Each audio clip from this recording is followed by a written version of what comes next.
AI 생태계가 계속되고 있습니다. AI 반도체에서 온디바이스 AI, 하드웨어, 소프트웨어 주고받는 생태계 흐름 속에서 우리는 반도체 어디를 향해 가야 될까요? 또 어떤 기업으로 압축 대응해야 될까요? 그것을 위해서 IT의 신 이형수 대표님 모셨습니다. 어서 오세요. 네, 안녕하십니까. 네, 안녕하십니까. 당연히 오늘 저희 엔비디아 얘기, 삼성, 애플, 하이닉스 얘기 다 질문거리가 너무나 많은데 차근차근 좀 들어가 볼게요. 애플 얘기 먼저 하겠습니다. 네네. 이제 6월이 시작됐고 6월 둘째 주 애플의 큰 빅 이벤트가 있다 보니까 관련해서 또 시장에서는 거기서 어떤 얘기가 나올까 굉장히 주목하고 있는 상황입니다. 저희가 관전 포인트 어떻게 잡아야 될까요? 일단 첫 번째는 애플은 LLM이 없습니다. 라지 랭귀지 모델이라고 하는 파운데이션 AI 모델이 없거든요. 네. 그래서 지금은 챗GPT 아니면 오픈 AI의 챗GPT가 아니면 구글의 제미나이 중에 하나를 탑재를 해야 되는데요. 공교롭게도 뉴스가 처음에는 제미나이 먼저 탑재한다고 했다가 GPT-4O라는 걸 공개했는데 이게 딱 시리에 올라가면 대박이겠다라는 느낌이 좀 들었거든요. 그래서 LLM을 누구하고 손을 잡을지 지금은 오픈 AI 쪽에 좀 무게가 실리는 상황이고요. 그리고 이제 구글 애플의 온 디바이스 AI가 어떤 기술로 탑재가 될 거냐가 되게 중요한 것 같은데 지금 유력한 거는 이미지 투 텍스트예요. 그러니까 영상에 대한 해독, 해석 이런 것들이 굉장히 뛰어날 거라고 보고 있어요. 그게 논문으로 패럿이라는 모델을 공개한 게 있거든요. 매개 변수는 굉장히 많지는 않은데 여기 있는 이미지를 가지고 내가 사진에 여기 사람이 몇 명 있어, 여기 위치는 어느 정도 될 것 같아. 간판 보니까 여기 031이니까 어디 경기도 어디일 것 같습니다. 이런 식으로 이제 답변하고 그리고 내가 에이전트 AI로 기존의 배달의 민족에다가 내가 냉면 하나 시키려면 다 이렇게 해서 딱 골라야 되잖아요. 네. 그러면 이제 내가 배달의 시리한테 내가 우리 집에 가까운데 굉장히 맛있는 냉면집 별점 4.5 이상으로 해서 지금 3시까지 배달시켜줘. 진짜 AI 비서네요. 네, 그렇게 이제 그걸 기대하는데 사실 이 정도의 기술을 얼만큼 구현할지는 좀 이제 다른 거고요. 그리고 또 하나 이제 우리 하드웨어적인 측면에서 보면 애플은 디램 짠돌이에요. 근데 디램 항상 적게 쓰거든요. 그래서 우리 입장에서 굉장히 화가 나죠. 네. 그런데 이제 애플이 메모리를 디램 대신 이제 낸드 플래시를 가지고 많이 좀 이제 활용하려고 하고 있는데 왜냐하면 이 데이터 자체가 워낙 연산량이 많다 보니까 디램보다 낸드를 쓰면 훨씬 싸게 만들 수 있잖아요. 그런 이제 문제가 있죠. 낸드는 디램 대비해서 읽기 쓰기 속도가 떨어지고. 네. 네. 그리고 이제 이게 몇 번 쓰다 한 몇백 번 쓰면 얘가 열화가 생겨서 죽어버려요. 데이터 셀이. 이제 그런 것들을 어떻게 이제 구현할 거냐 하드웨어적으로. 이제 그런 것들이 향후 하반기 어떤 우리 AI 섹터의 투자 흐름에서 굉장히 중요한 포인트가 될 것 같아요. 그러네요. 예. 이미 말씀 주신 내용만 들어도 막 몇 가지 기업들이 막 머릿속에 스쳐 지나가는데 계속해서 압축해 나가는 전략 챙겨보겠습니다. 일단 온디바이스 AI를 계속해서 강조해주고 계신데 사실 그냥 일반인들 그러니까 주식 투자를 하지 않는 분들에게는 이게 제일 궁금하거든요. 내 아이폰에 뭐가 탑재돼서 내가 그걸 어떻게 쓰겠느냐일 것 같아요. 이 온디바이스 AI 측면에서 이번 애플의 이벤트 한번 해석을 해주시면 돼요. 결국 이제 그 어떤 반도체 전성비에 대한 문제인 것 같아요. 물론 이제 애플은 칩 설계를 너무 잘하는 회사거든요. 네. 그런데 이제 문제는 이거죠. 우리 휴대폰 배터리를 쓰잖아요. 근데 이게 온 디바이스 AI를 풀로 돌렸을 때 이게 몇 시간을 갈 수 있냐? 네. 기존에는 삼성의 가우스 같은 것들도 3시간 풀로 돌리면 거의 배터리가 방전돼 버리거든요. 그러면 이게 킬러 어플리케이션이 되려면 계속해서 내가 리텐션이 일어나야 되잖아요. 그러면 계속해서 이게 배터리가 유지가 돼야 되잖아요. 근데 온 디바이스 AI를 가지고 내가 계속 써야 되는데 3시간마다 배터리 충전할 수는 없잖아요. 이제 이게 굉장히 허들이에요. 예전에 PC 시대에서 모바일 시대로 넘어올 때 이게 가장 큰 허들이었거든요. 네. 왜냐하면 그때는 모든 게 인텔 CPU 중심으로 생태계가 세팅이 돼 있었고 스티브 잡스가 그래서 인텔에 찾아가서 내가 휴대폰에다가 컴퓨터를 집어넣으려고 하는데 니네가 가지고 있는 가장 전성비 좋은 칩 줘 라고 했는데 그거 채택하니까 3시간밖에 안 가는 거예요. 그래서 좀 개발해 줄 수 없니? 그랬더니 우리는 어려운데 그렇게 해서 이제 그냥 아예 생태계를 만들어 버린 거예요. 네. 지금 그걸 해야 돼요. 온 디바이스 AI가 되려면 기존의 어떤 그 칩 기반의 생태계, 이 칩 하드웨어를 중심으로 또 여기 수많은 어떤 그 생태계가 올라가야 되는데 지금 구조는 안 돼요. 그러니까 당장 필요한 거는 전성비를 높이기 위해서는 기존의 인텔이나 AMD의 X86 아키텍처를 대체하는 게 낫겠죠. 일단 ARM으로 넘어가는 거예요. 네. 그러면 ARM코어 기반으로 가면 이게 전성비가 좋아지거든요. 그 다음에 이제 ARM코어 가지고도 이게 어떻게 보면 AI를 계속 돌릴 수는 없어요. 그래서 저는 개인적으로 AI 스마트폰보다는 AI PC가 좀 더 빨리 올 거라고 보고 있거든요. 왜냐하면 유선이니까. 네. 근데 사실 이 사용자 어떤 측면에서는 에이전트 AI가 되려면 결국 스마트폰이 제일 낫긴 하거든요. 맞아요. 예, 이 배터리와 반도체 퍼포먼스를 어떻게 넘을 거냐. 누군가 엄청난 천재가 지금 노력하고 있겠죠. 네. 천재들이 바꾼 네. 세상에서 저희는 점점 편리하게 살아가고 있습니다. 그러면 AI PC를 좀 더 앞단으로 두고 AI 폰까지 이제 순차적으로 뭔가 혁신들이 또 등장을 하게 될 텐데 종목으로 기업으로 압축을 해서 상장사 기준 그러면 어떤 기업들을 저희가 노려보고 있어야 되는 거예요? 일단 국내하고 미국 주식 투자가 좀 포인트가 달라요. 네. 국내 주식은 사실은 소켓 업체를 보는 게 맞을 것 같아요. 왜냐하면 이게 칩이 이제는 범용에서 제각각이죠. 예, 굉장히 어떻게 보면 세분화돼요. 전문화되고 그러면 그 서비스에 맞게 걔들이 이제 그 빅테크 업체들이 칩을 설계를 할 거고 네. 그러면 이 테스트하는 것들이 요건이 다 달라요. 기존에는 어떻게 보면 다 비슷비슷했는데 이제는 완전히 다르게 해줘야 되거든요. 맞춤형 테스트네요. 맞습니다. 커스터마이징 해줘야 되는데 그러려면 커스터마이징에 대한 서비스에 대한 인력 그리고 기존에 가지고 있는 IP들이 되게 중요한데 이제 그런 쪽에서 리노공업 같은 회사들이 좀 수혜를 볼 수 있고요. 물론 이제 ISC나 TSE, TFE도 같이 수혜를 보는 거라 보면 될 것 같고요. 네. 그리고 이제 미국 주식을 하시는 분들은 좀 관점이 달라요. 일단 설계에 대한 니즈가 굉장히 많아지죠. 그러니까 ARM을 기반으로 칩 설계가 많아지니까 당연히 ARM홀딩스는 좋아지죠. 네. 그리고 이 요즘에는 반도체 설계할 때 뭐 자하고 연필 가지고 안 그리거든요. 우리 자동화 툴을 씁니다. 컴퓨터를 가지고 이제 그게 EDA 툴이라는 거예요. 자동화 설계 툴인데 그게 또 독점이에요.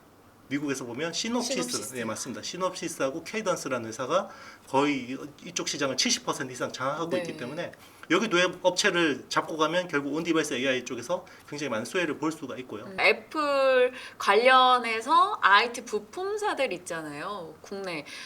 최근 들어서 이제 애플 이벤트를 앞두고 조금씩 움직여요. 기판이나 뭐 모듈이나 이렇게 해서 가는데 이들은 어찌 보세요? 그냥 이벤트 앞둔 단발적인 시세로만 판단하십니까? 사실 뭐 수혜는 보거든요. 그러니까 이제 국내 애플 대표 수혜 업체라고 보면 LG 이노텍하고 네. BH라는 회사인데 네. 이 회사가 이제 수혜는 보는데 이게 온디바이스 AI의 어떻게 보면 아주 중요한 수혜 업체라고 보기엔 좀 이제 무리가 있죠. 그러니까 온디바이스 AI 때문에 잘 팔리면 같이 좋아진다 이런 그림이기 때문에 아마 온디바이스 AI가 좀 더 구체화되면 아마 국내에서도 좀 약간 수혜주 찾기가 진행될 것 같아요. 그런데 아직까지 윤곽은 안 보이는 것 같아요. 자, 6월은 삼성전자가 어떨까요? 5월에는 하이닉스 대비 확연히 좀 뒤쳐졌고 퀄 테스트 문제도 있는 상황에서 이제 삼성전자 노조 파업 첫 선언도 6월 7일로 된 상황입니다. 그래서 이제 삼성전자에 대한 고민들을 좀 하고 있는데 지금이 저가 매수 기회라는 시각도 분명히 있어요. 어느 쪽에 더 동의하세요?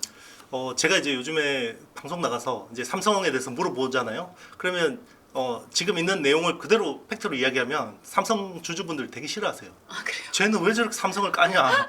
그런데 이제 저한테 삼성 주식 사야 돼요 물어보면 예, 사시면 됩니다 라고 하거든요. 그게 왜 그러냐면 반도체라는 게 사실 현재 상황을 보고 투자하는 게 아니에요. 반도체는 선행 지표고요. 9개월, 1년 뒤에 업황을 보고 투자를 하는 거예요. 그럼 당연히 지금 현재 상황 이야기하면 삼성 엉망이죠. 되는 게 없으니까.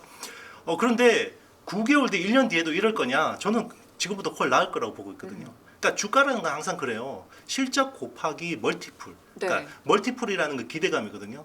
근데 실적은 삼성이 HBM도 뭐 지금 약간 불확실하고 그리고 어드밴스드 패키징도 불확실하고 뭐 3나노 게이트 올라운드도 아직까지 좀 불확실하죠. 그러면 너무 안 좋은데? 라고 생각이 들잖아요. 근데 삼성이 레거시라고 하는 디램하고 낸드 쪽에서 앞으로 QOQ로 제가 보기엔 내년 상반기까지 이익이 계속 올라가요. 네. 그럼 실적은 어느 정도 메이드가 됐거든요. 그러면 기대감이 굉장히 낮아져 있죠. 그러면 여기에다가 지금 기대감이 없기 때문에 조금만 잘하면 굉장히 주가가 올라갈 수 있어요. 하이닉스는 오히려 지금 뭐 계속 1등 하던 업체니까 조금만 못하면 왜 이래 너 요즘 뭐 무슨 일 있어? 이렇게 되는 겁니다. 예. 그러니까 주식은 심리예요. 심리. 근데 지금 어찌됐건 삼성전자가 계속 노이즈에 시달리는 건 엔비디아 퀄테스트 통과하냐 마냐이잖아요. 근데 엔비디아는 젠슨왕 CEO가 막 HBM 너무 부족하다라고 하다 보니까 결국에는 통과할 것 같다 이렇게 보는데 어떻게 생각하세요? 네, 당연한 수순입니다. 왜냐하면 엔비디아가 지금 막 테스트하고 있을 수도 있는 거죠. 네, 하고 있습니다. 네, 그러니까 이제 퀄 테스트를 통과를 못한 거지 계속 테스트를 하고 있어요. 왜냐하면 뻔하거든요. 공급 업체는 3개밖에 없어요. 네, SK 하이닉스, 삼성전자, 마이크론인데 마이크론은 캐파가 얼마 안 돼요. 캐파가 올해 완전히 그냥 엄청나게 뭐 수율이 잘 나올 일도 없지만 수율이 엄청나게 잘 나온다고 해도 올해 전체 HBM에서 공급하는 물량이 5%가 안 될 거예요. 그러면 결국 삼성이 못 해주면 SK 하이닉스한테 또 엄청나게 의존해야 되거든요. 그러니까 엔비디아도 그게 싫은 거죠. 물론 아주 훌륭한 파트너인 건 분명한데 제조업체 입장에서 특정 밴드한테 의존한다라는 거는 끌려가는 거잖아요. 그래서 좋지 않고, 그리고 지금 Q나 P가 늘어나는 게 너무 빨라요. 그러니까 요즘에 나오는 칩셋들, 오늘도 보면 컴퓨텍스 2024에서 지금 그 루빈이라는 차세대 칩에 대한 그게 공개를 했잖아요. 기존에 호퍼 그 H100이라는 주력 칩이 HBM을 80GB 썼잖아요. 근데 2분기부터 양산이 되는 H200은 144GB를 써요. 그리고 이제 연말에 나오는 블랙웰 아키텍처는 192GB. 네. 그러면 H100 대비해서 B100은 2.4배가 늘어요. 그냥 단일 칩으로. 당연히 그리고 칩도 많이 생산해요. 네. 그죠? 그리고 내년에 나오는 뭐 루빈이라는 칩은 또 HBM4로 채택해야 되는데 이제 장난이 아니에요. HBM이 엄청나게 많이 필요하다라는 것에 네네. 이 만약에 가이드라인대로라면은 네네. 당연한 수순이네요. 삼성이 여기서 만약에 벤더에서 못 들어와 주면 엔비디아 입장에서 큰일 나요. 그렇죠. 네. 거라고 생각했는데. 네, 저도 이제 그죠? 그렇게 보고 있는데 이 독점 업체들은 일단 센티에 문제가 생기면 큰일 나요. HPSP가 EST 때문에 어떻게 주가가 조정받는지 아시겠죠? 근데 회사가 대응할 거예요 아마. 네. 양산 장비는 아니에요. 그러니까 샘플 장비긴 한데 그런데 이제 샘플이라도 국내 업체가 들어간 게 좀 충격적이긴 그쵸. 하죠. 네. 그러면 3파전 막 이러던데 만약 되게 되면 하나 ASMPT가 그렇게 큰 비중을 하는 것 같지는 않고 오히려 신가와라는 일본 회사가 좀 하고 있고요. 아무래도 HBM 쪽은 이제 신가와가 잘 못하고 한미 반도체가 굉장히 잘하는 포지션이었는데 기존에 신가와 장비는 마이크론이나 저기 삼성이 주로 쓰다가 잘 안 된 건데 네. SK 하이닉스는 굉장히 잘하는 회사잖아요. 근데 이제 한미 반도체 외에다가 이제 쓴다라고 하니까 이게 좀 충격적인 거죠. 시장에서는 요즘에 그런 얘기 있잖아요. 엔비디아나 이런 SK 하이닉스와 같은 GPU, HBM 진영에 대해서 조금 신중론도 나오고 있어요. 뭐 핫한 트레이더가 엔비디아를 이익 실현했다라는 게 이슈되기도 하고 그러다 보니까 오히려 반도체 내에서 조금 덜 같다고 여겨지는 낸드 쪽에 대한 관심이 연말 연초 많았거든요. 이 낸드 시장은 어떻게 보십니까? 사실 낸드가 제가 몇 달 전만 해도 답이 안 보였어요. 이거는 공급을 줄이고 가격을 올리는 수밖에 없겠다고 생각했는데 AI 속도가 굉장히 빠르잖아요. 네. 이게 어떻게 보면 절묘한 한 수가 된 것 같아요. 왜 그러냐면 텍스트 시대가 오래 갔으면, 그러니까 생성형 AI에서 텍스트 시대가 오래 갔으면 낸드는 정말 큰일 났을 거예요. 그런데 이게 텍스트에서 이미지 시대. 그러니까 네. 뭐 쉽게 이야기하면 내가 텍스트를 입력하면 프롬프트에 입력하면 이만큼 답을 뽑아주잖아요. 이런 구조에서는 사실은 낸드가 많이 필요가 없어요. 근데 이제 내가 텍스트를 입력하면 이미지, 달리 같은 데서 이미지 뽑아주는 거. 이것도 그런데 좀 늘어나긴 하지만 그래도 그렇게 많이 쓰지는 않잖아요. 근데 이게 이제 텍스트 입력하면 동영상이 오잖아요. 소라. 이거는 스토리지를 엄청 많이, 그러니까 데이터셋 자체가 굉장히 많고요. 네. 사용자들이 계속 쓴 것들을 저장해놔야 되잖아요. 내가 히스토리. 그러면 여기 그 SSD 수요가 엄청나게 늘어나는 거고요. 그리고 그러면 HDD가 아니라 왜 SSD냐면 전기 문제. 요즘에 데이터 센터가 전기 문제가 심각하잖아요. 네. 그러니까 원래 코스트만 생각했으면 HDD를 쓰는 업체들도 많았을 텐데 지금은 전기 이슈가 더 크거든요. 그러니까 SSD에 대한 수요가 확 늘어났고 그게 낸드 플래시 정말 하드 캐리하고 있는 상황입니다. 그럼 낸드 쪽은 어떤 종목으로 봐야 될까요? 뭐 심텍도 있을 거고 뭐 이런 소재 따는 기업들도 있을 거고 할 텐데 어느 쪽으로 조금 압축할까요? 일단 최근에 시세가 많이 난 거는 SSD 컨트롤러 쪽이 많이 났어요. 그러니까 SSD 그 테스터 쪽이 많이 났는데 한양 디지텍 이런 거. 네 맞습니다. 네오셈, 뭐 DI, 한양 디지텍 뭐 이런 회사들이 네. 좀 수혜를 많이 봤던 거고요. 뭐 그 엑시콘 뭐 이런 회사들도 많이 올랐고 근데 이제 저는 뭐 그런 회사들 지금 뭐 변동성 큰데 따라 붙기보다는 오히려 솔브레인 같은 뭐 소재 케미컬 업체들 그리고 이제 가동률이 올라갈 거 아니에요. 결국 네. 랜드 그 수요가 회복이 되면 그러면 반도체 파츠 쪽에서 이제 시가에 이제 파츠 쓰는 뭐 이제 TCK나 KNJ 뭐 하나 머티리얼즈 이런 회사들이 아직까지는 업사이드 룸이 있다고 생각합니다. 요즘에 AI 반도체 쪽 하면 어김없이 또 뒤따라오는 부분이 뭐 저전력이라던가 발열을 잡는다던가 이런 쪽입니다. 그래서 AI 기술 테마로 등장한 게 액침 냉각, 유리기판 이런 건데요. 처음에는 그냥 액침 냉각, 유리기판인가 보다 했는데 생각보다 이게 너무나 장기적으로 관심을 받다 보니까 이건 단순 테마는 아닌 것 같다라는 시각이 모이고 있어요. 어떻게 보십니까?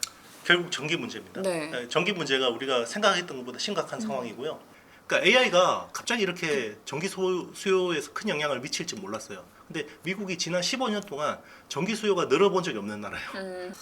그러니까 15년 동안 전기가 증가한 적이 없으니까 네. 이 그리드망을 투자할 이유가 없었던 거죠. 근데 갑자기 전기가 폭증한 거죠. 네. 그러면 갑자기 없던 전기를 더 많이 생산해야 되잖아요. 그러면 우리가 신재생 에너지 쪽으로 전환하기로 했던 것들을 지연시킬 수밖에 없고요. 그리고 전기 그리드망을 효율화하는 게 첫 번째인데 두 번째가 이거예요. 애초에 전기를 전기를 덜 먹게. 덜 먹게 맞습니다. 그러면 이거를 설계를 기깔나게 잘하면 돼요. 막 첨단 공정 쓰면 됩니다. 너무 어렵잖아요, 근데. 그러니까 열 배출. 그러니까 전기 그 어떤 반도체는 열하고 정말 그 어떻게 보면 앙숙이에요. 열이 많이 나면 반도체 성능이 떨어지는데 떨어지고. 우리가 데이터 센터 가면 약간 서늘해요. 추워요. 왜냐면 반도체라는 게 20도에서 25도 사이에서 제일 잘 작동하거든요. 그러면 엄청나게 에어컨 세게 틀어놔야 되거든요. 근데 그 전기가 데이터 센터 전체 전기 수요의 40%를 잡아먹어요. 실제 연산에 쓰이는 건 40%밖에 안 되는데 네. 에어컨 트느라고 40을 먹어요.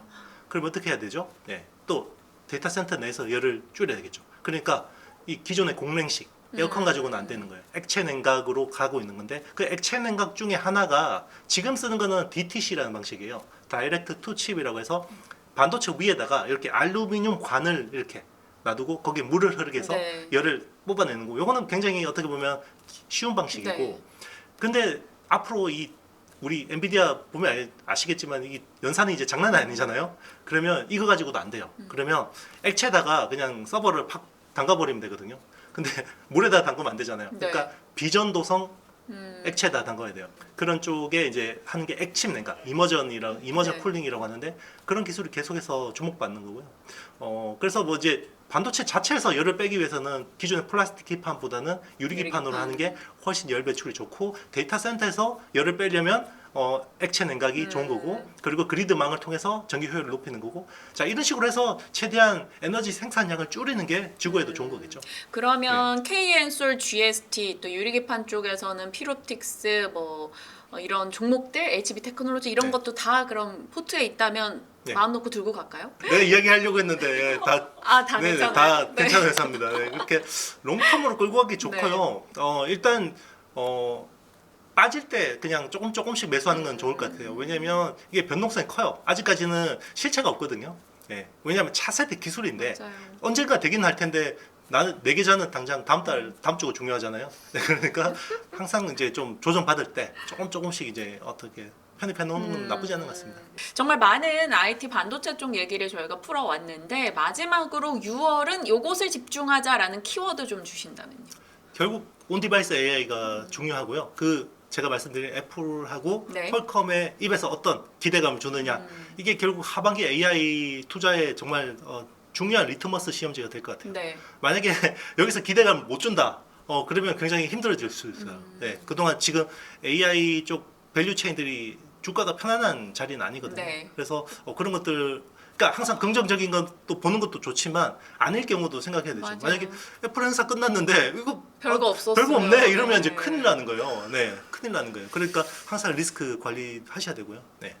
알겠습니다. 네. 애플과 퀄컴에서 또 어떤 시그널을 주는가 또 시그널의 유무에 따른 시나리오 전략을 좀 염두에 둬야 될 것 같고 그것 외에 장기적 관점으로 AI에 대해서 우리가 어떤 생각을 하고 갈지 섹터와 테마, 기업에 대한 얘기 풀어봤습니다. 오늘 이영수 대표님과 알찬 시간 꾸려봤네요. 고맙습니다. 네, 감사합니다.